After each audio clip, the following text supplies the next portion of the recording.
Великден го исполнуваат храмот на Светиот гроб, црквата која што всушност е низа од споени простории кои што наликуваат на спили, но богато украсени, со скалила кои што водат до галеријата.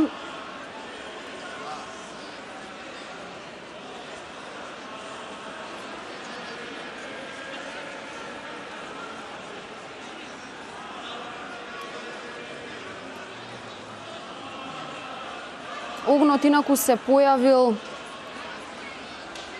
во кувуклисот во внатрешноста на црквата на Светиот гроб по камената ложа на која на Велика сабота е поставено погребаното тело на Христос. Таму според вековниот ритуал се моли за слегување на Светиот Оган, православен патриарх. Според древната церемонија во предниот дел на кувуклисот, одеждата на патриархот Теофил III и самата капела се внимателно испитани за присуство на никакви вештачки средства за добивање оган. Оганот се пали природно, така се верува. Како и секоја година во пресрет на очекуваниот Великден, чудото се случило. Патриархот на Ерусалим им го предава огнот на верниците, кои што потоа Светиот Оган го разнесуваат по светот. Тука треба да се спомене и дека муслиманите исто така ја признаваат божественоста на огнот, чие потекло се уште не е објаснето од страна на науката. И тие исто така присуствуваат во храмот на Светиот гроб во Ерусалим заедно со христијаните и делови од благодатниот оган носат во своите домови.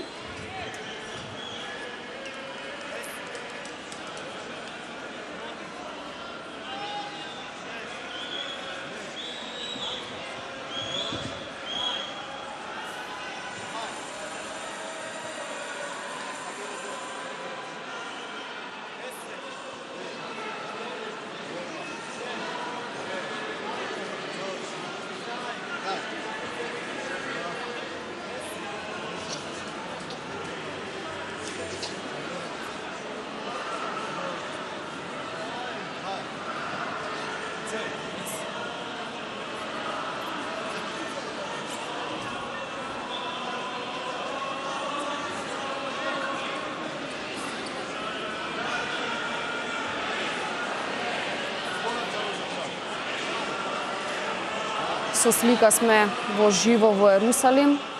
Се очекува да се запали Светиот Оган. Кај многу народи обстојува верувањето дека доколку огнот не се појави, тоа ќе биде страшен знак за човештвото, а луѓето во храмот ќе изгинат. Обично очекувањето на чудото трае од неколку минути до неколку часа. Во тоа време во храмот е потполна темнина.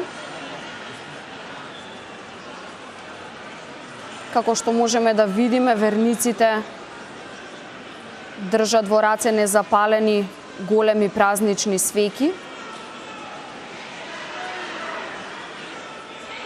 Присутните се молат, се покајуваат за своите гревови и молат до Бога да ги дарува со Светиот Оган.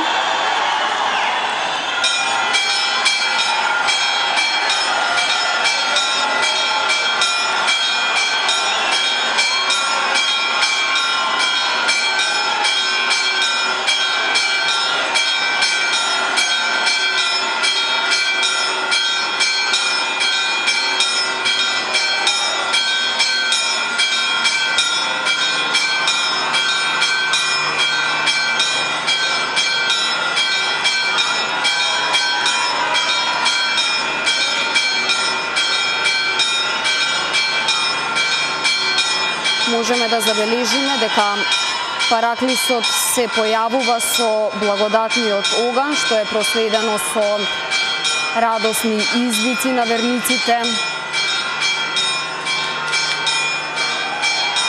Излегува Ерусалимскиот патриарх и го споделува огнот од свеќа на свеќа со верниците собрани во храмот. Верниците кои што стојат во првиот ред ги палат светите и огнот брзо го пренесуваат од едно на друго лице.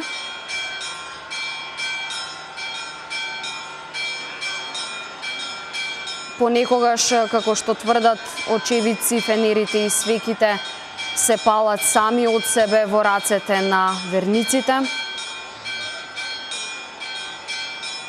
Повеќето од верниците во рацете држат по неколку свеки, од што се формира своевиден факел, така што наскоро целата црква почнува буквално да сјае од огнот.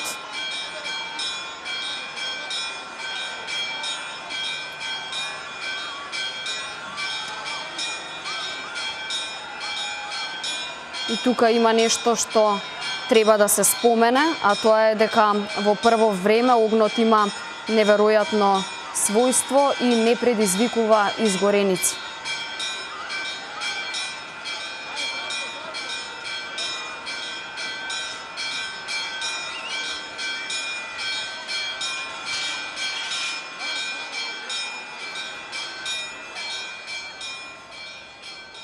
Со овие прекрасни инсерти од Ерусалим се одјавуваме за ова издание.